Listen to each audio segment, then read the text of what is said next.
Bonjour et bienvenue dans cette petite vidéo bilan sur la photosynthèse. Donc tout d'abord, on va voir la feuille où se déroule la photosynthèse.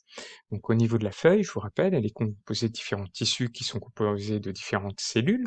Les cellules qui vont nous intéresser, ce sont les cellules chlorophylliennes. Donc ces cellules contiennent une paroi, là, voici de façon très schématique, un noyau des vacuoles, une mitochondrie pour sa respiration, et des chloroplastes, là où va avoir lieu la photosynthèse. Donc, vous voyez, c'est un schéma simplifié qui est très facile à refaire lors d'un sujet de synthèse, par exemple. Donc, on va s'intéresser plus au chloroplaste, ce qui m'intéresse. Pour le chloroplaste, on a notre membrane, composée voilà, de la partie externe, interne et l'espace intermembranaire. On a ici nos thylakoïdes, ça va, avec nos granums.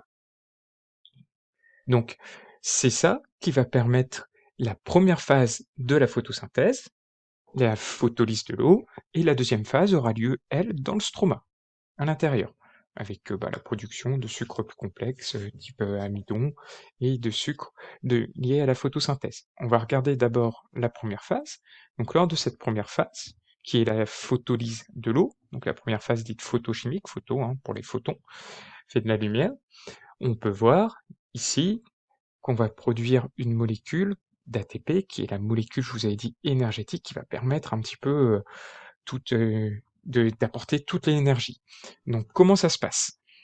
À la lumière, en fait, vos molécules d'eau vont être oxydées. Donc une oxydation de l'eau, bam bam, dégagement d'O2, ici, production ici d'électrons, et de protons forcément de l'autre côté, de, des molécules d'hydrogène, donc vous avez coupé de l'H2O, donc les H+, ils s'en vont aussi, et vous avez ici des électrons qui sont créés. Ces électrons vont être captés par la chlorophylle, sous l'action de la lumière, tac tac tac tac, qui va être oxydée.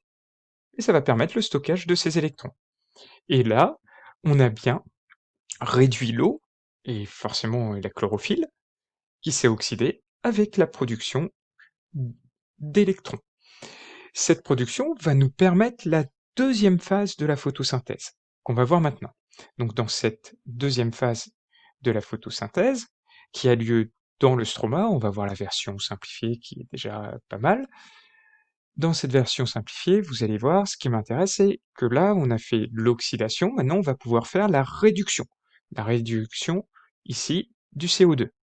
Donc sous l'action d'enzymes et de molécules, retenez pas les noms, parce que je vous dis, c'est plus au programme, donc vous n'avez plus à retenir un petit peu tout ça. Vous avez juste à comprendre que le CO2 va être réduit grâce à différentes molécules et à différents enzymes, et à l'ATP, la molécule énergétique, pour produire notre matière organique.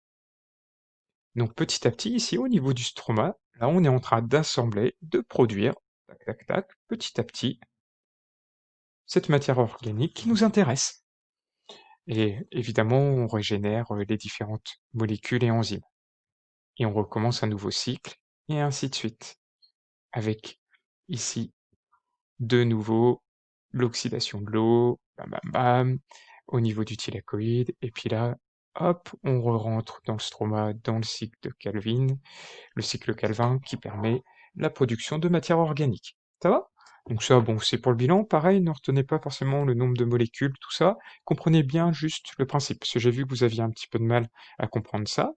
Donc, en gros, ce qu'il faut que vous reteniez, globalement, ça va être que vous avez deux phases, une phase photochimique, de photolyse de l'eau, et une autre phase de réduction du CO2, avec le cycle de Kelvin, qui permet la production de matière organique à partir de la lumière, d'eau et de dioxyde de carbone. Et du coup, le couplage de tout ça, donc une partie qui a lieu au niveau du thylakoïde, une autre partie qui a lieu au niveau du stroma, comme vous voyez ici, tout ça, ça va vous permettre la production de cette matière organique. Voilà, j'espère que c'est plus clair pour vous. À bientôt pour une nouvelle vidéo.